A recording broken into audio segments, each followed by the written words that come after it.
All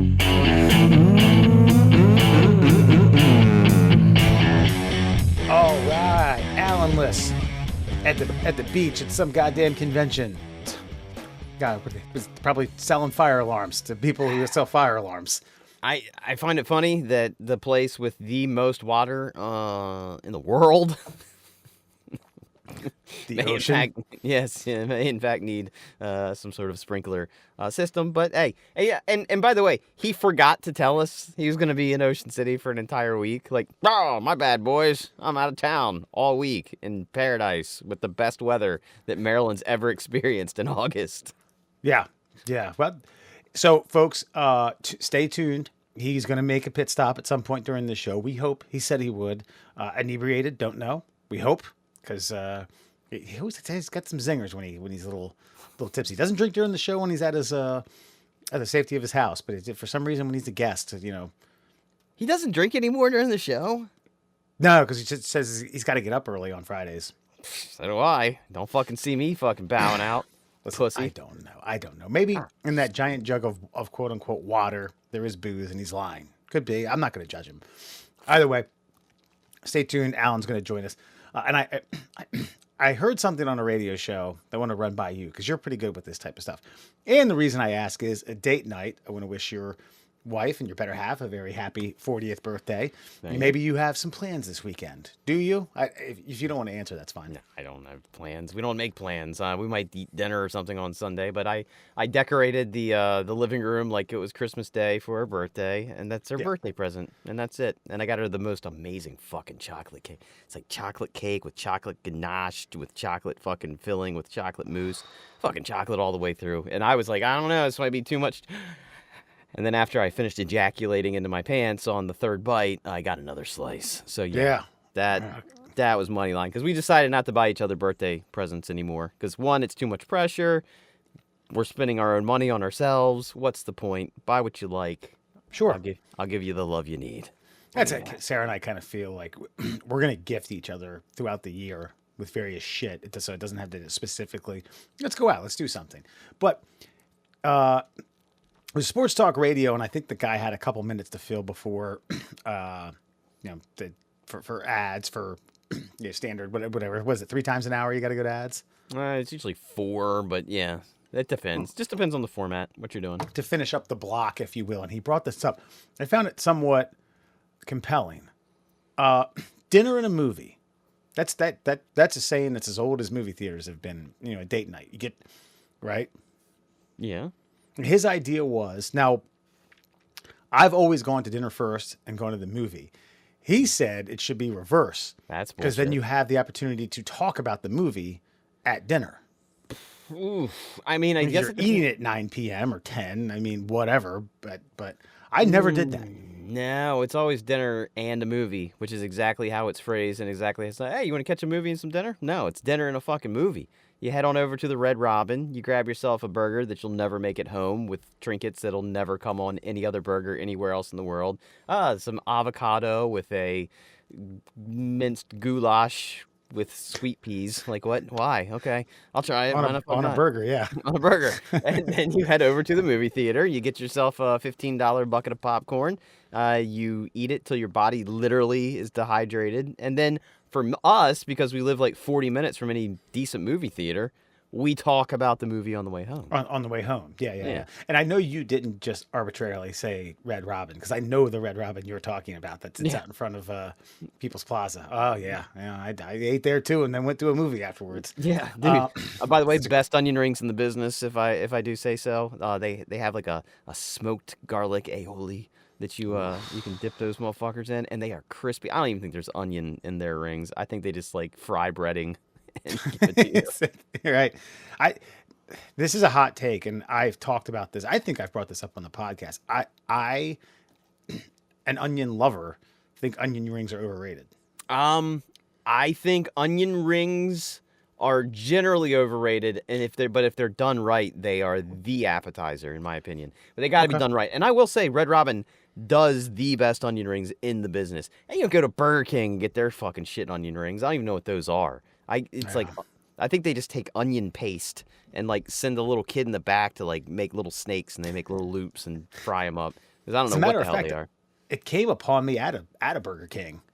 I was like, that's okay. I I mean, mean, and I like onions. I'll put them in damn near anything. It just it's weird because like you could fry it. You could fry a dog turd, and it'll be lovely. And I'm kind of like, I don't know. I just anywho, where were we at? Dinner and a movie. dinner and a movie. He's saying go to the speak, movie first. go to the movie first. But you talking about ejaculating your pants, eating this quadruple chocolate fucking cake. What some might even call that a cake, but we did dinner and a movie as a family when I was a young one. We went and saw The Fugitive. If you, I don't care. Yeah, God, what a great movie. I think I was 10 or 11. I came out of that bitch like, God damn, my life's changed. But let me mute this here. We went to it wasn't Chili's. I think it was we went to Chi-Chi's. Doesn't exist anymore. I don't think. If they do, I don't know, Anchorage, Alaska or something like that. And I didn't know what I didn't know what it was. I don't know what it is now. Christ, what's the deep fried burrito? Chimichanga. Yeah. I was like, "What? Chimichanga? What is that?" My father was like, "Well, it's a burrito deep fried." And I was like, my heart damn near stopped. My little 10-year-old heart was like, oh. And then you ate it, and it did stop. It did. Oh my God, Lord. But yeah, it's dinner and a movie. Because I get what he's saying, but you've got to go to a matinee. What time is this guy on? Because see, I think that might juice it up a little bit too. Because you got to remember, so it was the nationally so it's 105.7 is a local sports talk radio, but after a certain hour they go national syndication. So I don't know. I've listened to him sparingly, but most of my consumption of that channel is to and from work. Because when I did mornings, you got to remember I got off work like before noon. Sure. So so we might go. And matinees are lovely. They're usually half the ticket price. But man, I'll tell you, going to a movie during the day is a lot like going to the bar in the middle of the day. Like you shouldn't walk out of the theater and it's light outside. There's something about that that's just wrong and shouldn't exist. So like I've always felt like, go get something to eat first. Plus you're gonna be sitting down for 2 hours and you're already kind of in that lazy mode of just like, oh, let's hunker in and just relax and let this shit digest. So right. I mean I get what he's saying. Maybe if you don't know the person.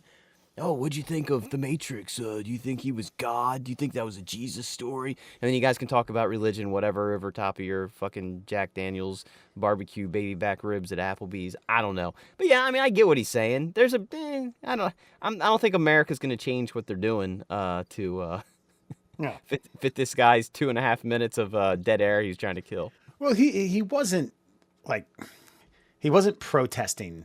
He was just saying his preference, but I had never dawned on me. Just a different way of life. That's all.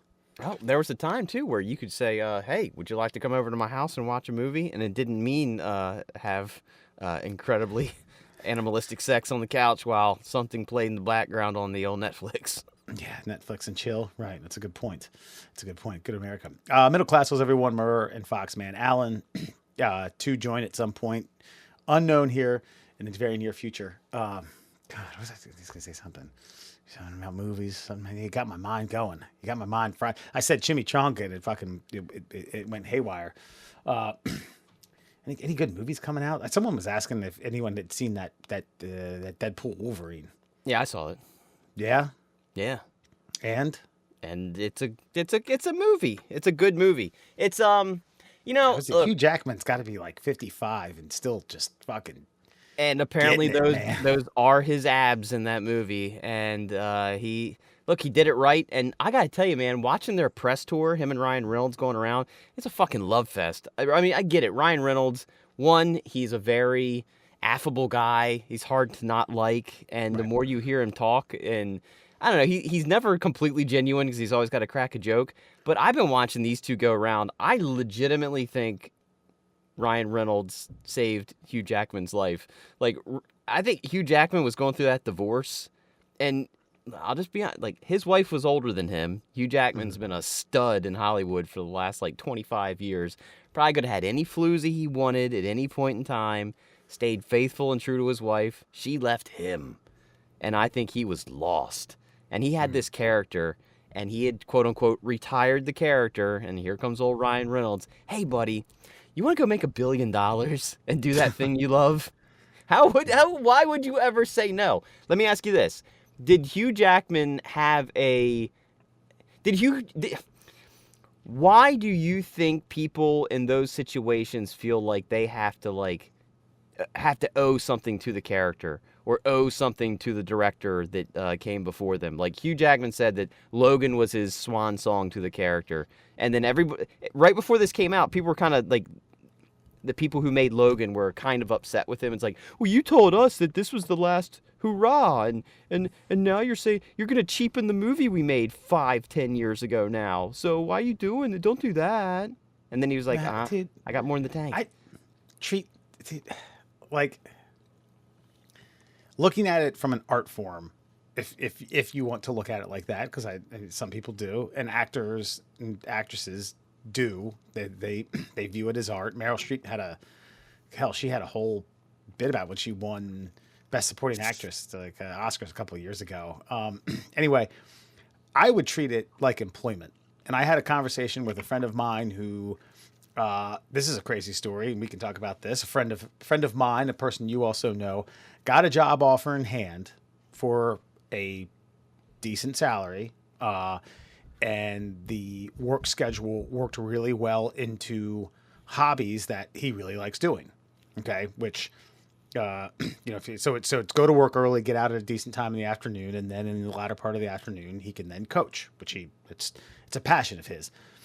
And then he accepted the position. He's supposed to start in a couple of weeks, and a job that he interviewed probably 2 months ago, much larger company, took forever, and they made him a whopper of an offer, like $30,000 more. And I was like, whoa. You don't owe that company that offered you the first, the first position, dick.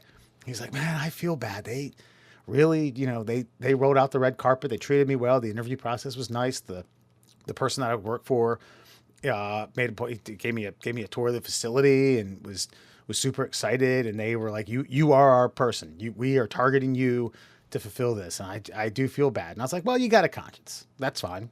Understandable. Yeah, I get it. But you don't know that fucking guy or that company, squadoosh. So for a guy like Hugh Jackman, who cares? I don't know. I guess my only question would be, how did they navigate the fact that he died? Well, you got to watch the movie. I mean, okay. Right. Is that a piece of the plot that would give it away? I mean, a little bit. I mean, they kind of, well, if you've been paying attention to Marvel for quite some time, they've gotten into this whole multiversal kind of thing. Like, there's multiple versions of everybody out there in existence, and there's a way to wrangle them and pull them in. So this Wolverine is not the Wolverine that you saw in Logan. Okay. So but it is Wolverine. It's just not, we're not sure exactly which Wolverine it is. Like, have we met this Wolverine before? And they have a good funny montage of like Deadpool going through the multiverse, like seeing variations of the Wolverine that he would like to join him, and he finds a few stinkers he doesn't want to bring along, and eventually settles on this particular version of Wolverine. And I gotta tell you, man, like what makes it work so well is finally all of like the red tape has been cut. It's rated R. He's got claws. We all wanted to see him use them. And then when we finally got to see fucking Hugh Jackman take those 12-inch blades and put them through somebody's face, he was like a dying, like old man version of Wolverine. It's like, yeah, finally I get to see a piece of metal come out the back of somebody's head, but it's not in that ferocious, vicious, just brutal way that you hoped to see it. And now Ryan Reynolds was like, we talked about this before. Like, hey fans, what do you want to see? This. Okay, give me 2 years. I'll give that to you. And that's what he did. You want to see like that brutal, snarling, feral Wolverine just ripping the tits out of something, literally and figuratively, and you get to see that. And it's beautiful. This is not, and I think we're going to be doing a good bad movie review in the near future. And I'm finding that as we do this, movies that don't try to be anything but what they intend to be are the best movies. They don't have to all be Goodfellas. They don't all have to be Forrest Gump. Sometimes they can just be two superheroes having a night on the town. And that's what it is. I will say this, 7 out of 10, not the greatest film in the world. If you have not paid attention to the Marvel Cinematic franchise for the last 25 years, you might be lost in some spots. Okay. But it's still a fun ride. It's exactly it's exactly what a summer blockbuster movie should be. And I think the $1 billion profit on the other end of this thing proves me right. Yeah. You owe it to Logan. Oh, motherfucker, you don't owe shit to anybody.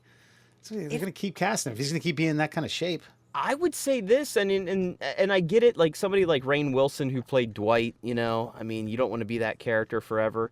But Hugh Jackman has done other roles. He's done his little dog and pony show, singing and dancing, and The Greatest Showman. He got to do The Prestige with Christopher Nolan and those guys. Like, it's not like he's been absent from other films and roles that he wanted to do. So if Wolverine keeps popping up every 5 years and you're still in shape to do it till the fucking wheels fall off, man. Why not? Yeah. Do it till people stop paying money to go fucking see it. Until people stop wanting to see you. And I gotta say, with like Ryan Reynolds, I mean, Deadpool's got a fucked up face and he has to wear like, you know, a prosthetic thing on his head. He could be 70 years old and just body double it. Put the suit on, body double it, do all the talking roles. He could do that forever if he wanted. Yeah. Yeah. It's Hugh Jackman said, someone asked him, I didn't see him say it. I only saw a quote. It was like, how do you get in shape for something like that? And he's like, all right, whatever you enjoy, don't do it for a year. Yeah. Don't do that for a year and you'll get in that kind of shape. I've also read, I think it was Brad Pitt talking about getting in shape for Fight Club. And he just said the amount of chicken that you have to eat is nauseating. Like you don't even look for the thing about he even said, he's like, when I'm in the shape that I want to be, not silver screen badass or something like that. I'm talking about day-to-day life. And I guess he said I like to work out. I enjoy exercising. It's it's fulfilling in a multitude of ways. But the thing of it is, like, after a good workout, I look forward to eating. I look forward to consuming something. But to get in that type of shape, he's like, man, it's not even fun. It's fucking just chicken breast after chicken breast after chicken breast. He's like, fucking, oh my God. I think, what's his face? Efron said that when he got in shape for that Baywatch movie. He was just like, that's not even real. It's not even fucking real. He's like, I doubt I will. Maybe I will. I'll never say never, but that's it. I will never want to get in that type of shape again. And I think he kind of did for that Iron Claw, the Carrie Von Erich movie. I haven't. No. And as a wrestling fan, I feel a bit jaded. Former. I don't watch it anymore, but based on a true story. And the Von Erichs are tragic. Oh my God, dude. I read an article after Iron Claw. They said in this article that they didn't have time for more tragedy and people wouldn't believe it if they added more. Like there was another brother and they kind of made him like an afterthought. They changed him. They made him like die as a kid because they're like, we didn't have time to tell a fifth brother story. So we just made him a kid who died like young. Okay, that's what we did. But that guy apparently grew up and died at like 20-something as well. It's like, Jesus Christ. And this guy's the only one alive. So have you seen it? Yeah. Do they get to... Okay, so in real life, he got into a motorcycle accident, fucked his foot up, and then tried to walk on it too early and broke it, and they had to cut off like half of his right foot. There's a lot of tales about what happened to that foot. Yes, part of that's it, but they kind of cut through it and they just kind of let your imagination run wild. And one day you just kind of see him without a leg, and it's like, ooh. Okay. And I didn't. So it was part of his foot. In reality, it wasn't the entire leg. It was like half of his foot, which he was able to kind of maneuver around the ring. But he was so worried, he kept it a secret in fear that no one would hire him. No one would be like, you can't fucking wrestle.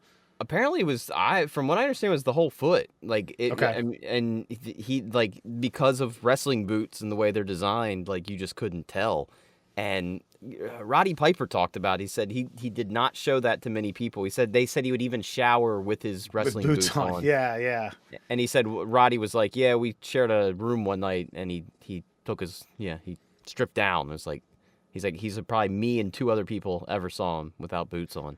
Yeah. Yeah. When I learned that, I went back to he was in some of his WWF matches as the Texas Tornado, which apparently was a big stink. They were like, why would you need to change a fucking, is it Kerry Von Erich is a known entity. It's a brand, especially in Texas. And then you have to like, it's the Texas Tornado. And it's Vince McMahon's, Yeah. that spin on things. And it was the early 90s. But I watched a few matches and you'll notice he never goes into a full sprint because he can't. And then when he gets whipped into the ropes, he does a really good job of kind of quickly skipping. Well, not just that. He liked a lot of drugs apparently. Yeah. And so he apparently wasn't Drugs and steroids. That'll do a number on your ticker. Yeah, and he wasn't exactly in the best performance shape when he was in the WWE or F at the time, and Yeah.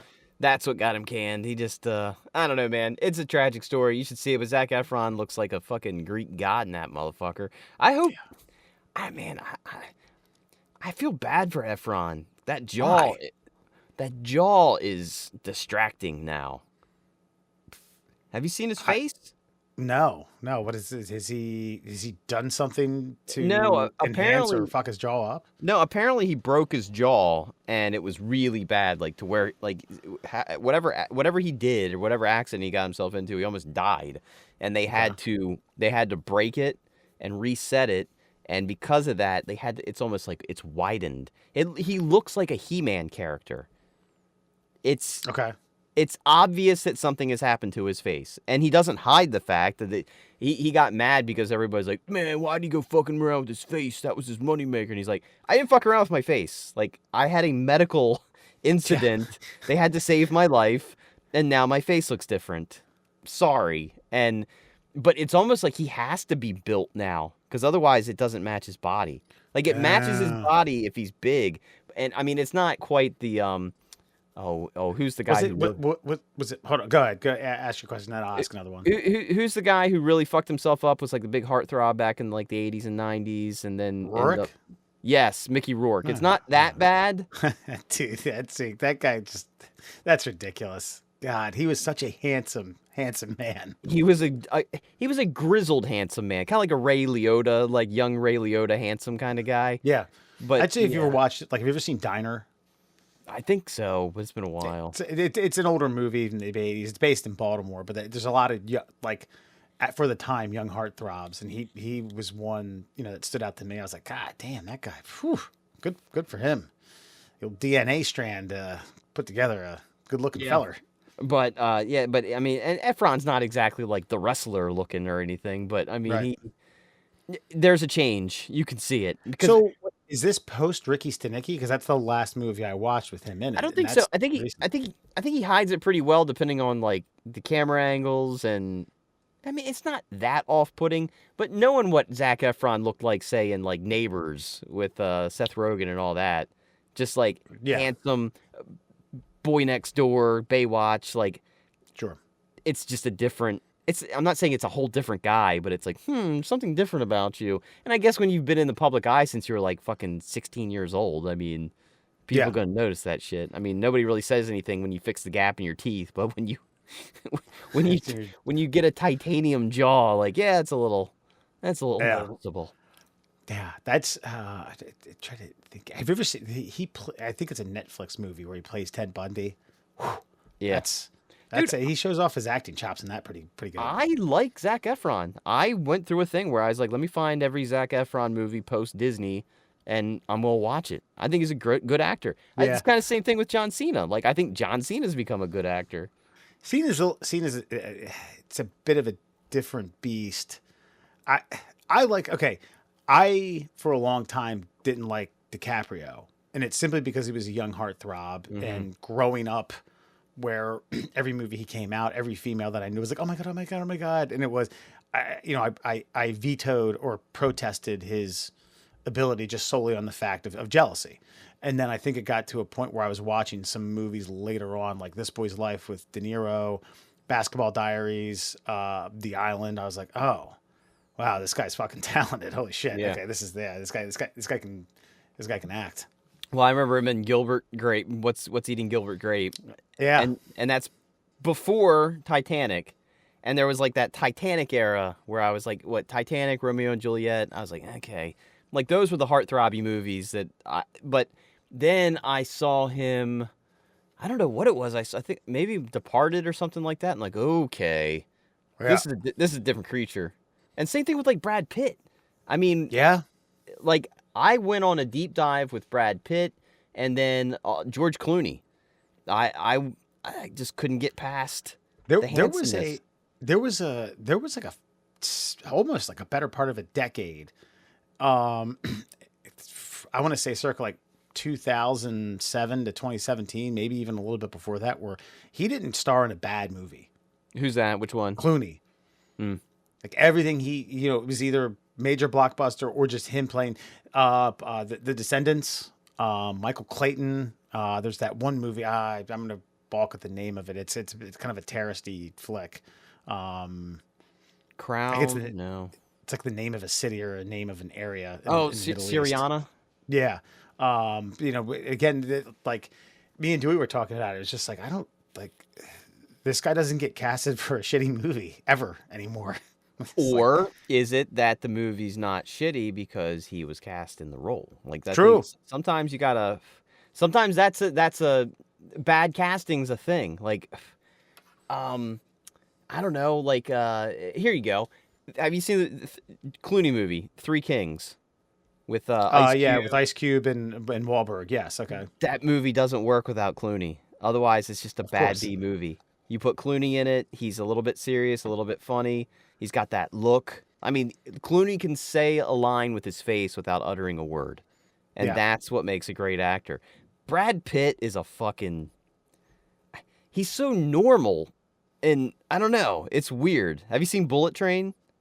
No. Dude, it's just a fun movie. It's a fun ride, and it wouldn't work without him.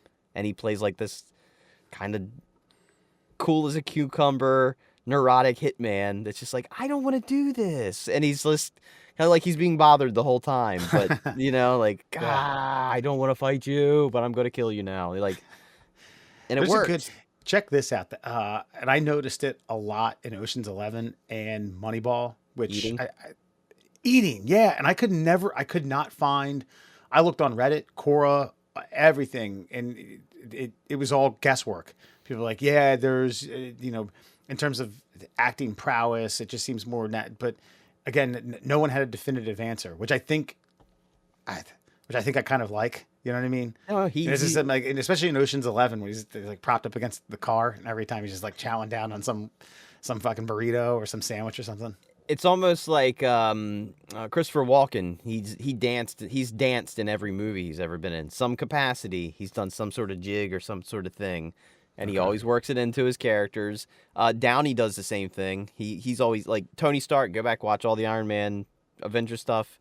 He says he hides stuff around the set. He said two reasons. One, he thinks it makes the character look more approachable, and two, those days, he's like, they're 12, 14-hour days sometimes. And if I can hide some, like, dehydrated blueberries behind, like, something on the set, it works.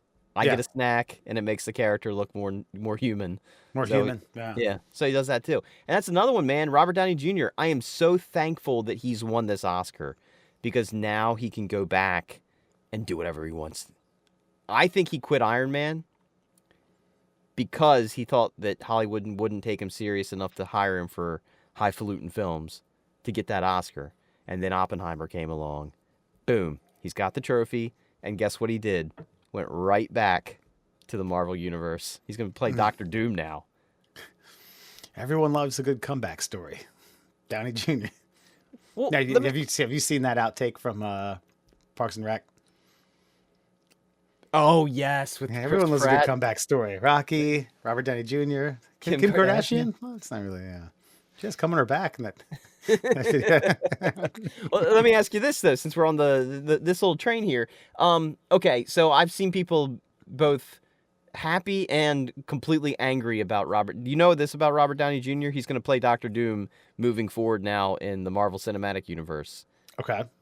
Did I know that? No, but sure. Okay. Now, people are mad because he already played, like, he basically made the Marvel Cinematic Universe playing Tony Stark, Iron Man. And so now he's going to come back and he's going to play, like, the next supervillain. So he played the ultimate hero and now he's going to play the ultimate villain. So my question is, does he have to play a version of Tony Stark that then becomes the villain? Or do you think Downey Jr. is good enough to where you can separate yourself from just his facial features or whatever, and then just be like, okay, he's just a new character now. Period. Done. I'm buying it, and I'm getting with the story. That's tough. That I would like to think that he's, of sound mind and a good enough actor to portray a completely different character, and you suspend belief as much as you possibly can to separate these two characters. But that's hard, man. I like, even, especially because it's under the Marvel umbrella. You almost want it to be under something else. Where he played a fictional villain like this in Like a a completely Lex, different realm. like a Lex Yeah. Luthor or something like that. Just Yeah. But I mean, I guess we'll see. I just don't see why it wouldn't work. I mean, and the best meme going around is like somebody has photoshopped him into every character that exists in the Marvel Cinematic Universe. Okay. Because of course he played notoriously in Tropic Thunder, the guy who played a guy who played a guy. So Right. like, obviously he can play anyone. You never go full blown retard. Never go full retard. It's such a good line. Oh shit. I already introduced us, middle class souls. All right. Well, there's no Alan, but that's okay because we're gonna friend or foe this, and it comes via a little town called Manassas, Virginia. Murd, you got the story ready? I do not, but I know enough of it to where I don't even actually need it. So, friend or foe, going to read a news story to you. See if you agree or disagree. Wes, could you just give me the Cliff's notes? Yeah. So a car plowed through her Manassas property. Her is not titled in the title. She says the driver offered her $50K to not call the police. That's right. He hit her house and probably damaged his car more than the house, I would assume. So he offered $50,000 to not call the cops and to cover the cost of whatever damages that he caused to the house. And so I guess the friend or foe is this, without getting too far into the story, because I don't want you to know the ending and what they did just yet. Would you take the 50 grand, or would you be like, no, this guy, he was obviously intoxicated in some capacity. He's trying to hide something. Maybe he's got some warrants. So we should call the police. It's the right thing to do. The house will get fixed either way, and the right thing will have been done. Or would you just take the 50 grand, because I'm willing to bet they didn't cause $50,000 worth of damage to the house, and move on with life. Fix what you want to fix and pocket the rest. All right, hold on. Okay, I'm looking up where this is because I tell you, like, property value, especially the closer you get to Washington D.C. I don't know, man. Like, Manassas is an outskirt of Fairfax, which is an outskirt of Washington D.C. I got to say this though: property value and actual damage and cost are two different things, right? Like, Okay, so like what I'm saying is okay, I could have one of those tiny homes, right? And I put it on a piece of land in Montana. That house ain't worth dick. I take that same house and I put it on like I don't know, like a little shoal in Hawaii, and now it's $1 million home. You see what I mean? Okay, yeah, I see what you're saying. I guess it would be dependent upon the damage that had occurred. Like, if this, you know what I mean? If this person pulled up a full blown Hollywood stunt where the front of their car is in my fucking living room, I might say fuck you, 50 grand, piss off. That's, this is going to cost a lot more than that. And I already looking at the map, I can tell you that home is not a cheap home. I know the area too well. Okay, let's just separate that a little bit. I would want to know I would want to do my homework, and how much homework you can do in a conversation like that where you got to make a quick decision. It might not work out, the timing of it. But like, if I were to accept the money, would I then be the recipient of legal ramifications? You know what I mean? Like, if I hire a contractor and the contractor's like, what happened? And then and then somehow the law gets wise to it and they start Q&A and like, oh man, had a ride mower accident. Ditch the mower. Already got rid of it. Like, you see what I'm saying? Do you have to? Do you have to figure shit out with your insurance, your homeowner's insurance? Not if the $50,000 you feel like covers everything. I will give you some brief things here. So there's a Dodge Charger, 100 miles an hour at 2 a.m. Ran through the bushes, took out the above ground pool. She's saying, well, that's thousands of gallons of water as well. I will say this. Fuck off. Well, an above ground pool, that much water, I would say, and you're talking Manassas, probably about $1,000 worth of water. So I got 49,000 left. You got to do you got to do some lawn care, right? Got to do some lawn care, some landscaping. I don't know, probably. Was that it? It was anything to the actual house? Oh, well, I'm getting there. Okay. So let's see. The problem is like all these fucking pop-ups keep coming through. Okay, so he ran through some material and bushes and then ripped right through my above-ground pool, which is thousands of gallons of water. He offered me lots of money and said his dad was a millionaire. Ooh. See, he might not even been drunk. You know, he's been like, don't tell my dad about the Challenger. That bumblebee-looking car. Fucking. I saw it. It was like a yellow Charger. It doesn't say anything about damage to the house. I mean, it does say in the story that he hit it, but he did. Okay, fence, above ground pool, bushes, came to a stop against the house. That's really all it says. It doesn't say how much damage was actually done to the house. But see, you're worried that you would, dude, no, didn't even hit the house. Smashed through her fence all the way through the above ground pool and into her deck. So the deck is damaged, the pool is damaged, the bush is damaged. Look, bottom line is, if it's me, Andrew Murr, the amount of money that I make, what I care about people seeing from the street view, I'll rip the rest of the bushes out. Mm-hmm. I'll get a new pool. Yeah. Get an in-ground pool now.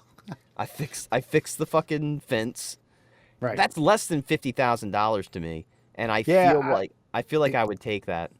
If you can quickly do some math, approximate, the cost of replacing this stuff, whether it be your own labor, your own TLC in your time, or a contractor, a general contractor to come in and fix it, and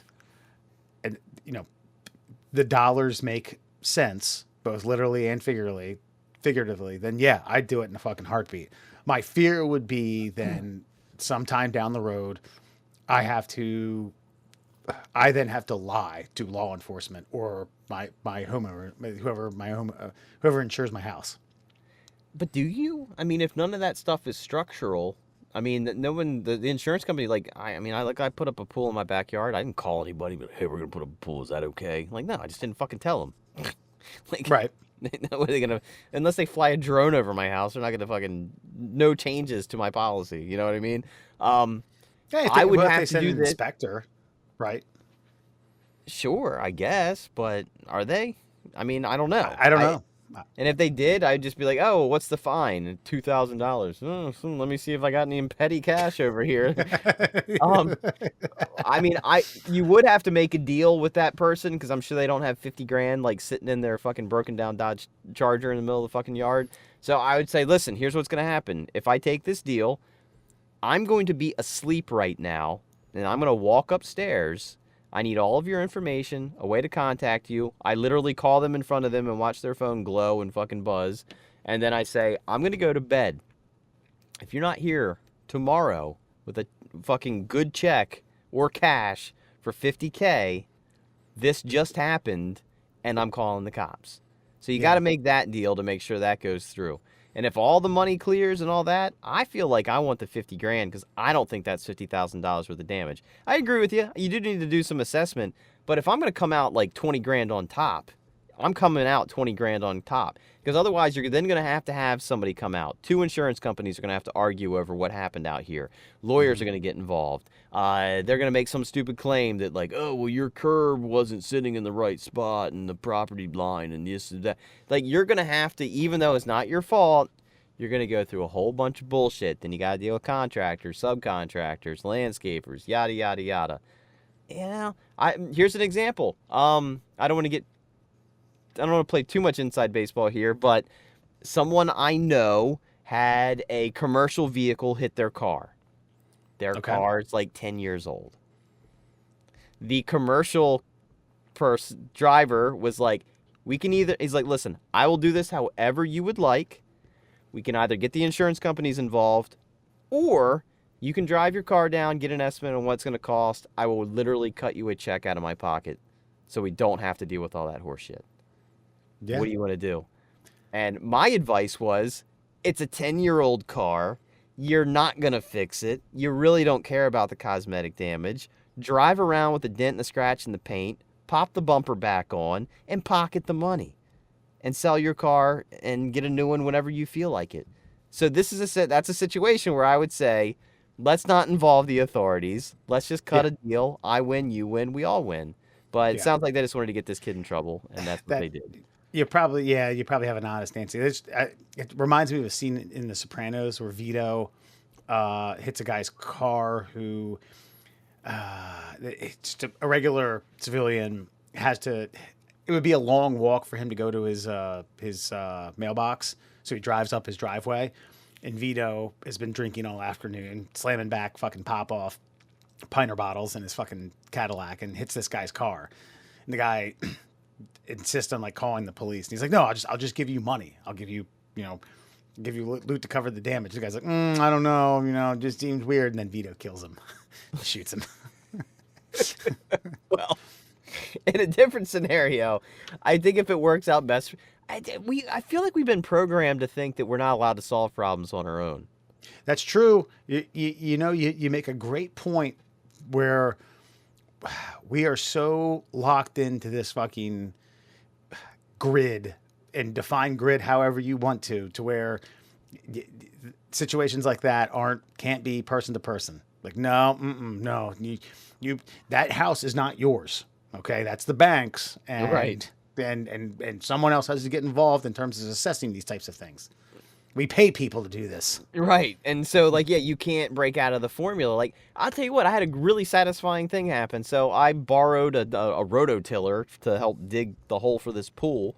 I really like it. It's a giant piece of machinery off the shelf right now. It's like $1,200 machine, but it's like 50 years old. But those are the best ones, right? They're made out of fucking cast iron, fucking just never gonna break.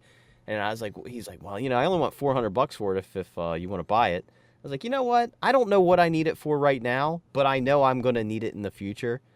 I gave him 4 $100 bills. Nice. And he goes, all right, cool. Didn't have to load it up on a truck again. Didn't have to do all the other horse shit. I now have this machine. There was no. Here's this. Thank you. We all win. Yeah. There's no, you know what I mean? It was a great feeling because it was just like 2 people making a deal with each other, and everyone's happy and moves on with life. American Pickers circle real life. Yeah. Interesting. Yeah. It's also different strokes for different folks. You never went to the house, but you remember my cousin Gary. Yeah. So they had an above ground pool that was lovely during our childhood. We went there a lot during the summer. They had cookouts, a lot of volleyball in that. And, it got to a point where his kids were, moving out, and it was hard to it takes work to maintain these fucking things. And he said, I just keep praying for the day that some drunk fucking smashes into it and takes it out, and we have to remove it. And I was like, really? Like, are you serious? He's like, yeah, 100%. Fucking, it won't be my problem anymore. I was like, what about your fence? I was like, I'll fucking pay to replace it. I don't give a shit. I don't care. And I was like, God, that stuck with me. I was like, man, that's, oof. Oh, man, that's bummer, man. I don't know what they do with that. They had to pay, someone to come and deconstruct it and remove it. Well, I would have just had a fun afternoon with a 12 gauge, I think. But yeah, Mhm. but like you say, different strokes, different folks. I would much more prefer to make a deal with somebody than I would to involve all this stuff. Because for me, especially with my level of anxiety, phone calls with like professionals, just not my cup of tea. And if I assess the damage and say, no, man, I'm getting a deal at 50 grand because you don't see any money. Like, Right. you know what I mean? If adjusters come in and figure out how much money this is going to be, you never get money. It's just you just don't have to pay anything out of pocket. Yeah. Yeah. So I I would prefer to be in control of my future. Like, I never liked those bushes anyway. I'm not going right. to replace them. I watched. There was a great YouTube video of a contractor who was replacing a roof, replacing shingling on a roof that had been. I don't know if it was like a natural disaster, like a hurricane or a bad storm, or a tree had fallen on it, or like something like a fire damage or something. I don't.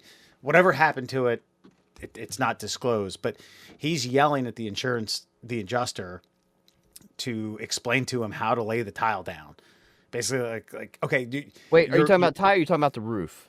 the roof, the shingles? The Sorry, shingles. Yeah. yeah. And he because the adjuster somehow had a protest about what was being done, and he's explaining how like this is a tried and true method. I didn't invent this. I mean, okay, but and the adjuster's like, I'm not here to show you how to lay these shingles down. He was like, Well, you "No, just told me I hold on." bent that shingle. He's like, So exactly. He's like, how you do you, told me I'm doing it wrong, so so you tell show me me how to do it. it right, and I'll do it the way you. Well, I'm not a roofer. Mm, Okay. yes, yeah. Well, I am, and I'm telling you that I didn't bend that shit. Tell you what, Jeff, you come down here, you show me how to test the shingle, and I'll test all the shingles that way. Well, I'm not a roofer.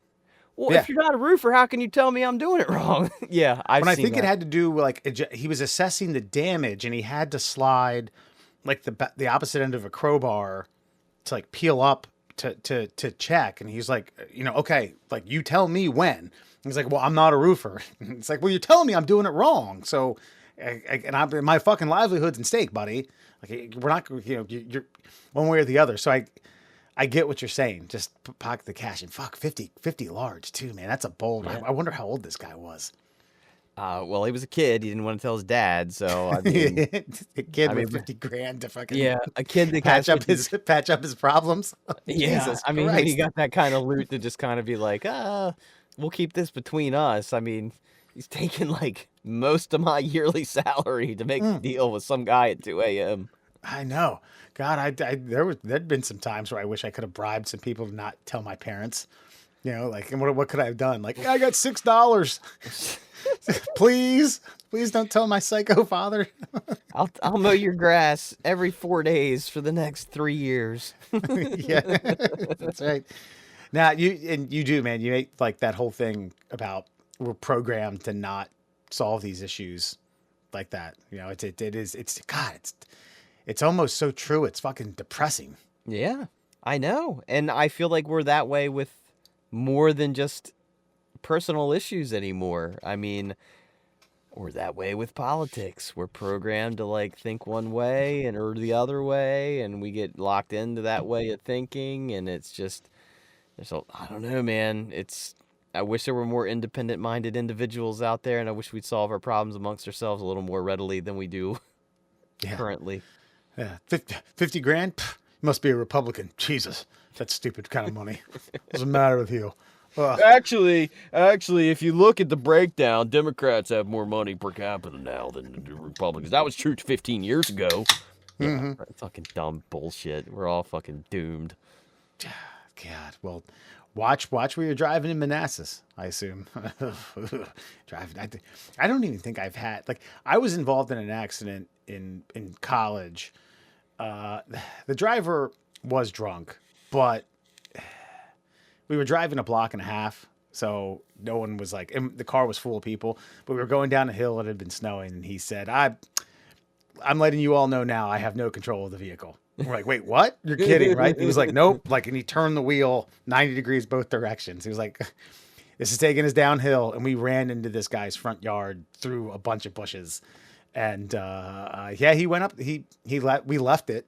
I was like, "Are you gonna knock on the door?" He's like, "No, it's fucking 2:30 in the morning. Like, I'm not gonna do that." And he got up bright and early and went. And he's like, "Oh man, well, if you can come by and do some yard work, maybe for a day or two, we'll call it even." And I thought that was pretty commendable. Yeah, that's awesome. There's a kid who goes around, he fishes, right? He finds ponds on Google Earth, and then he goes to like, and I mean, God bless him. I wouldn't have been this mature at that age. He knocks on people's doors. Hey, is that your pond? You mind if I fish it? And most people are like, nope, private, can't do it. He knocks on one guy's door and he's like, yeah, it's my pond. He's like, I'll tell you what, some good fishing out there.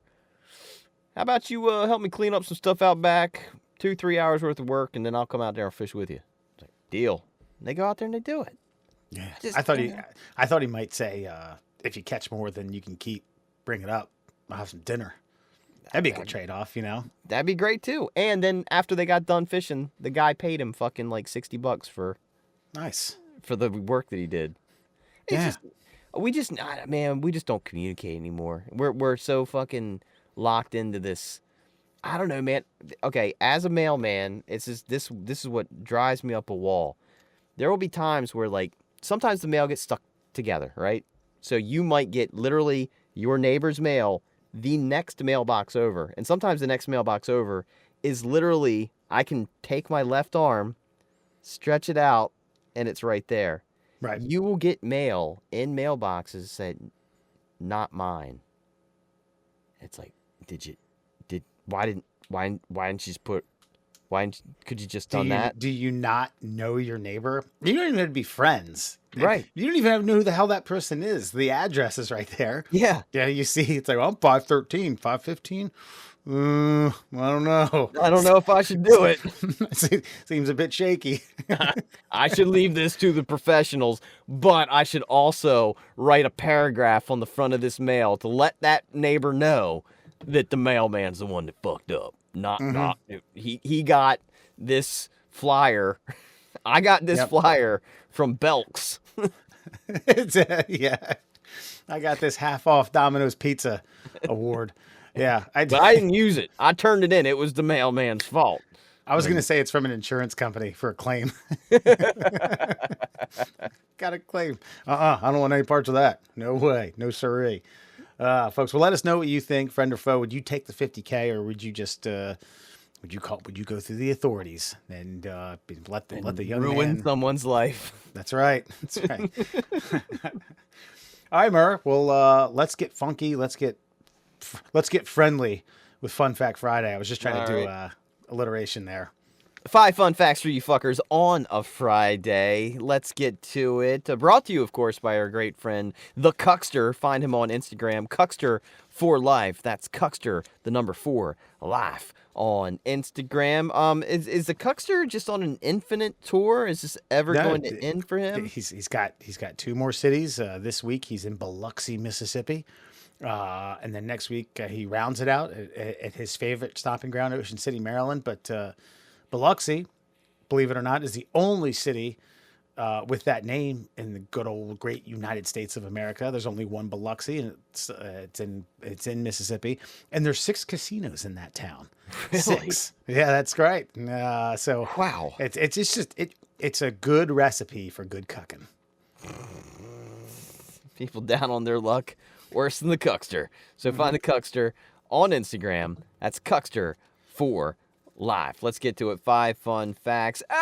OMG facts. Did you know? It's just passed. It's just the other day. August 13th is Left-Handers Appreciation Day. It's launched back in 1992, and it celebrates and raises awareness of the difficulties experienced by left-handers. Listen, I know 1 in 10 people are left-handed. Okay. So they are the extreme minority. And I've talked to a few, I've heard left-handers tell inside jokes amongst one another about like, oh yeah, like that. And that it's just, things aren't designed for lefties. All right. They try to make it, both left and right, but I get it. And I think I watched Flanders from The Simpsons was a lefty, and there was they had a whole episode around it, and it's this thing of do we have to appreciate everything? Do we have No. to have an appreciation day that Nope. says, "Hey, I'm 1/10 of the population"? God, man, so fucking what? You're a lefty. Yeah, you're a lefty, and when it comes to things that matter, like sports, you're a fucking unicorn, and you're heavily desired. I mean, you Yeah, have the ability to go toe to toe with right-handed pitching, right? You have the ability. you could be a crummy lefty and still get in there. Yeah, yeah, you can be a subpar pitcher as long as you're pitching with the opposite hand. Gosh, man, you got so many advantages in that specific world. You can There make was more money. there was a guy, another podcast. We had him on the Locked On Orioles podcast. Connor, one of his podcasts was they were talking about when they were going to send murmurings about whether or not they need to send Holiday back down. Right? And he said, the idea is he needs to get some more reps, more ABs, more at bats against lefties. And he said, well, that's a bit of a conundrum because any lefty that's worth a shit goes to the majors. Anyone that has any stuff whatsoever, like, yeah, get on up here. We can find a spot for you. We got a roster spot. Yeah, because otherwise you're just hitting you're hitting against bad pitchers. Right. They can't crack through to the other side. Look, What was it left-handers. like? I remember in grade school, desks that were together. They tried not to put lefties with righties because your elbows would knock. Yeah. That was one. I've heard people say stick shifts can be somewhat, manual transmissions can be somewhat of a task. I guess. I mean, but aren't you used to it? I mean, my dominant hand is for throwing and punching. I don't know. Shooting too, 'cause you have to. It's your eye too. Yeah, but see, like, okay, my dad's a lefty, and he's actually, I mean, just because he was athletic his whole life, like, he's still really good at right-handed stuff, but then he's amazing at left-handed stuff, Uh-huh. Like, I don't know, like, he can golf right-handed and left-handed. There's an advantage there because, like, I would think, too, like, I would like to do this research. What is the rate of dementia right-handed versus left-handed? Because I feel like, they always say, like, as you get older, you should try doing simple tasks like brushing your teeth with your left hand so that your brain creates new neural pathways. So I didn't know that, but I used to do a lot of things left-handed in high school for basketball. You know what I mean? Not only like dribbling and on the offhand chance that I needed to like shoot or like something close to the basket, but I would like my locker combination. I would do left-handed. I would eat left-handed, things like that, and consciously too, just for the simple fact of getting better. Now, I didn't dump nearly the same amount of effort into my schoolwork, but these types of things, I was like, I'm gonna get better at that. I'd like to think about this too, like when you're catching a ball, right? You and I would most likely to catch something, wouldn't we naturally put our left hand up, Correct. even though our dominant hand's right? Yeah. But it doesn't really have anything to do with the fact that we can't catch with our right hand. It's just we grew up playing baseball, so the obvious thing to do next would be to pull the ball down from the left hand to the right to throw it. Mm-hmm. So I'm saying it's not like, but if you throw something from my right hand side and I don't have a glove on, it's not like I'm like, oh no, I can't do this. I'm useless. Yeah. I'm defenseless from this side. No, I'll put my right hand up and I'll fucking catch the thing because I still have that ability. I just think it's that repetitive tasks are done by your dominant hand. But if you pick up a new skill, and if you picked up a new skill raw and flipped the script on yourself, I don't think you would have any issues because it's foreign. Yeah, and this is when I was interning in college. I did it with my dad's department at Aberdeen Proving Ground, and part of my education was this thing that they called the bagel toss. This was lovely. Every Friday they would round up bagels that were in the office that hadn't gotten eaten, and they would throw them at a dumpster. All right, fucking great employment. This is government. This is your government. That's correct. That's right. At The work. United States, the United States Army. If you land, so we would throw both tops, both barn doors open. If you went in into the dumpster, it was worth a certain amount of points. If you hit it on the fly, it was worth a certain amount of points. If it bounced and then or rolled in any capacity and hit it, it was worth less points.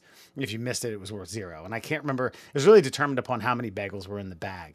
But I threw in a caveat once about like, hey, we ought to do just a once the competition's over, we ought to save 1 or 2 per person and throw it left-handed.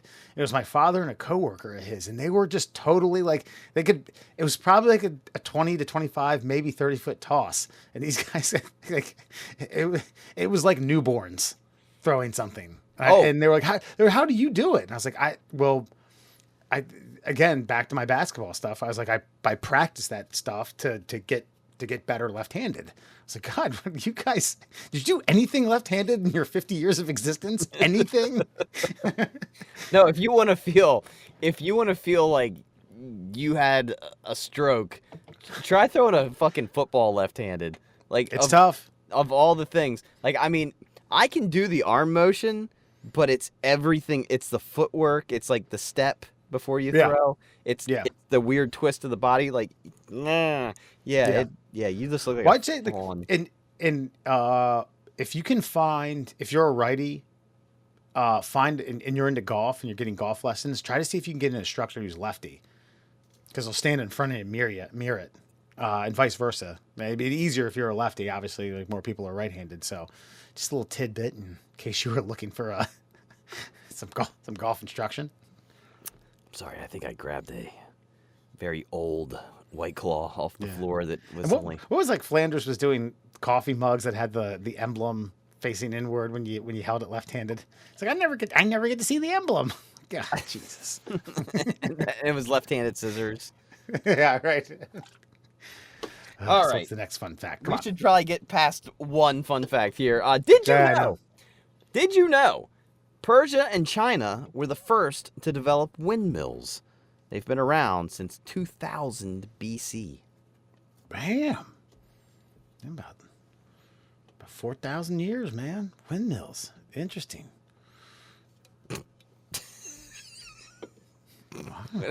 Whenever you specifically say something's interesting, it doesn't feel like it is. It's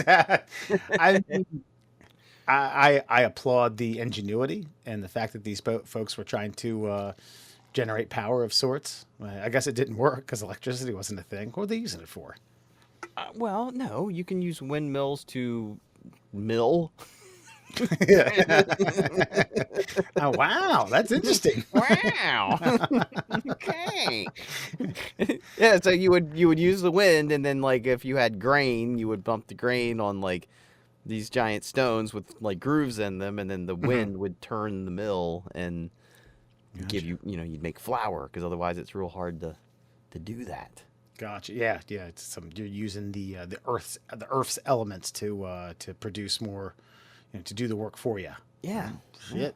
Yeah. What were they? So China invented that. Then they started building a wall to keep Mongolians out. Right. That's They're right. Like, all right. We got some time on our hands. Let's build this fucking.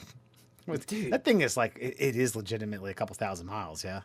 Yeah, I mean, it's in sections because there were some natural barriers in between. But yeah, it's like, I don't know. It's like, I don't quote me on this, but this is where Alan comes into play. I think it's like 3,000 miles long. Like if you totaled it all up, which is the distance that it is from sea to shining sea here in the States, which, is why, of course, it's impossible for us to recreate across a very small segment of our lands with now again, technology. you have insurance. You got other things in play. You can't build a wall like that anymore without 1,000 people. Unions. Cool.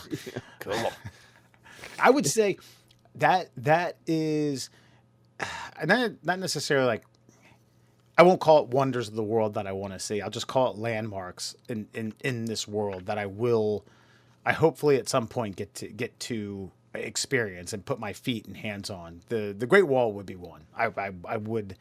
I would seek out a vacation or an adventure to go do that, even if it's brief. I don't mean to each their own, but why?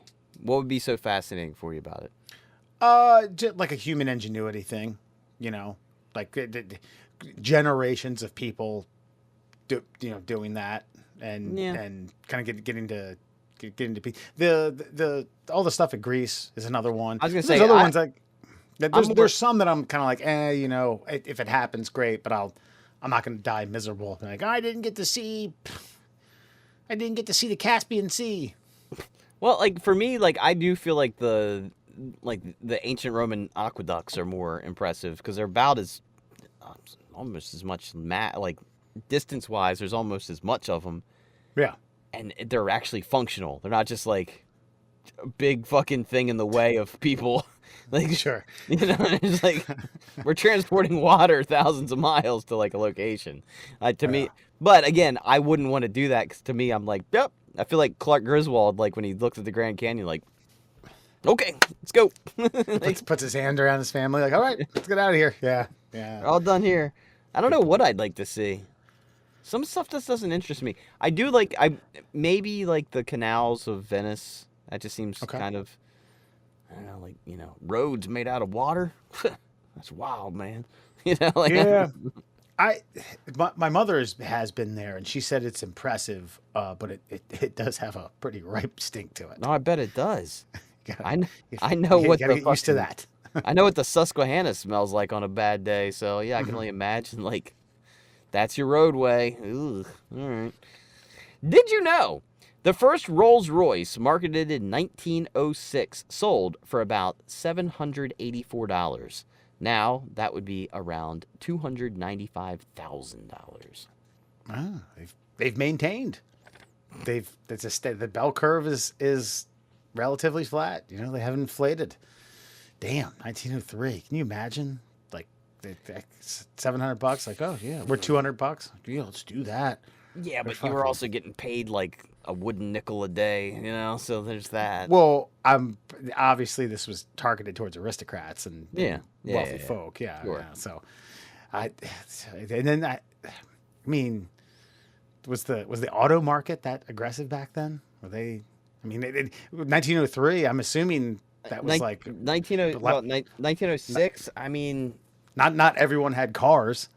No, I mean, I can't remember exactly when Ford was doing their thing. I mean, but because you would have to think that like, in order for a car of value to come into play, that would mean that people were actually like cars were everywhere, and then you have to have the it car.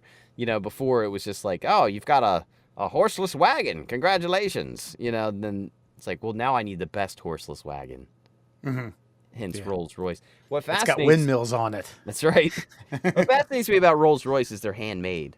That's what makes them so expensive, is like they, each part is, I'm sure they're using machines and everything. It's not just some guy with a ball-peen hammer all day.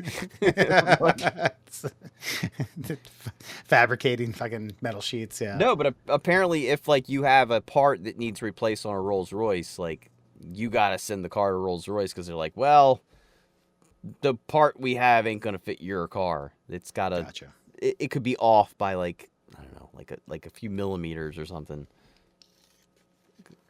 Man. Break out that metric system. That's right. That's one of my favorite scenes too, by the way, from Indiana Jones and the Last Crusade, is they're offering that fucking like that Arab guy like all the riches in the world, and it's like gold from yeah, and finally we have this car, and he's like, ooh, no, he brings it up. They offer him all the stuff, and he walks past it and goes like, he starts rattling off all the specs. 1906 Phantom, 6 liters, 6 valves, blah blah blah blah blah. 0 to 60 in 8 seconds, and I even like the color. Yeah, keys are in the ignition. Yeah, it's actually something happened a couple nights ago. We were we caught a Netflix show as we're winding down for bedtime, like a half hour, 45-minute show. And it was still kind of relatively early, and I was trying to sneak in a couple more, 15 to 20 minutes more of TV time. And that was on. And Sarah kind of was like, oh, I was like, wait, what? And she's like, here's the deal. Every time that's on, you stop and you watch it. And then she said, I don't even really like that movie that much. I was like, oh, the wedding's off. So we're done. We're done. How could you say such a thing? How could you tell me now? Why didn't you tell me 4 years ago? You know, those movies are so good that I did not realize until I was trying to figure out why Crystal Skull was so bad. I was like, aliens? Pff, Crystal Skulls? What the fuck is this? And I'm like, hold on, champ. Go back a second. The Cup of Christ, immortality, before that, Three Rocks, Mm-hmm. Yeah. that summoned the dead or whatever the fuck they did. An old guy that's been sitting there in chainmail for 1,000 years, just Yeah, chilling. the Ark of the Covenant, they take the lid off and destroys all the Nazis. Like, Indiana Jones has been pretty ripe with conspiracy theory and mysticism and spirituality and everything else. Like, slow your roll. It was just a bad movie. Did you know? Archaeological evidence suggests that pigs were domesticated around 10,500 years ago, just before the windmill, in the Near East. Where's the Near East? Closer than the Far East, I would presume. Fair point. The Near East. So the Far East is what Europeans deemed just a tick too far away for trade. For So whatever. about Hungary, Turkey. Well, see, I would say that, but in the Far East, considered like, well, I mean, the Middle East, isn't India? Well, India's more west than the Middle East. So would the Far East be like, I don't know, like the more Asian areas? Yeah. Of like, yeah. They say when she said, I mean that chunk of Russia that's Like now the divvied into Orient? 1,000 different countries. Yeah. Yeah. I guess the would you say the close east? The Wait, it does say the Near East. Near East, yeah. I don't know what the fuck that Near means. East. Yeah, Anyway. I think it's probably just east of your habit, like your Germanys and your Polands, like a little, Okay. just a little bit more, a little bit more longitudinal. And then farmers brought them to Europe around 8,500 years ago. So they were around for about 2,000 years before they were brought into Europe. Pigs are How'd the you most... domesticate these fucks, huh? I don't... Are they, though? You know what I mean? Like, because...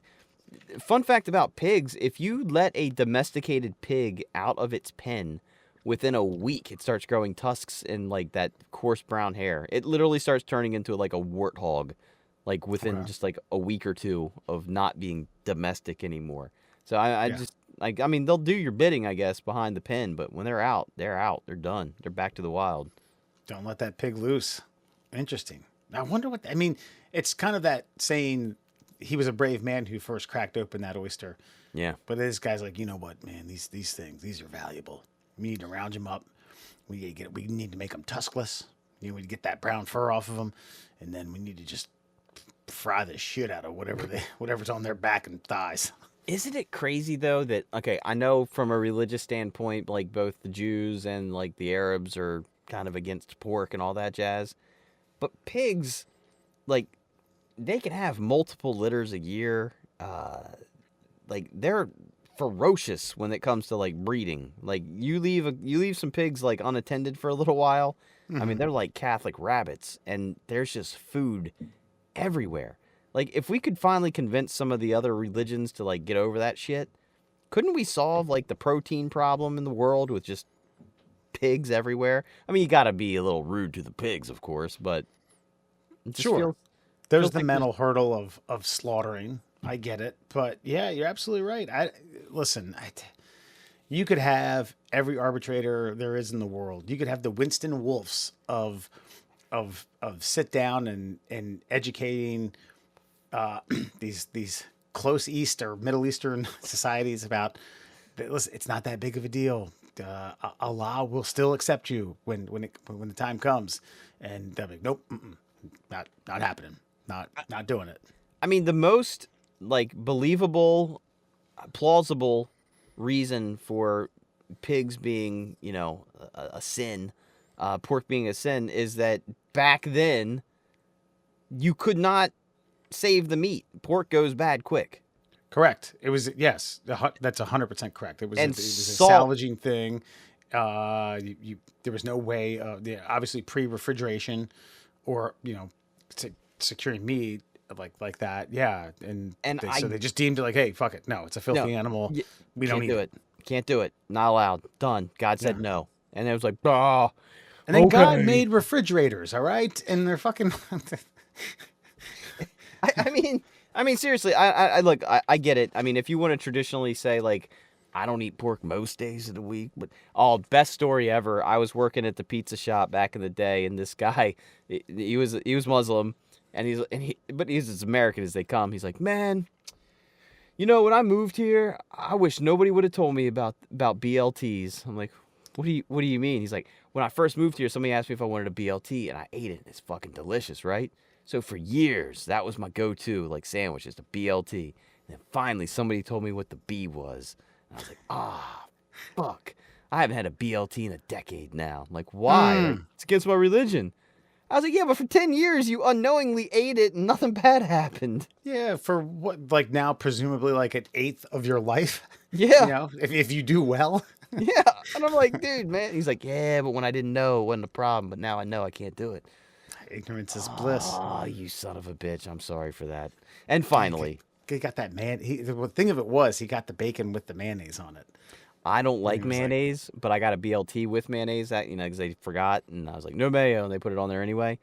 And I got to admit, man, sometimes I can break my own rules. You know what I mean? It's right, man. It's against your religion. It's fucking so good. But I'll put just a thin layer. Get it on that bread. Man, it's a lubricant. Whew, man. When it mixes with the tomato juices, that's where you're working. I'm not a tomato fan, and I grew up not in like going to visit my family in Iowa.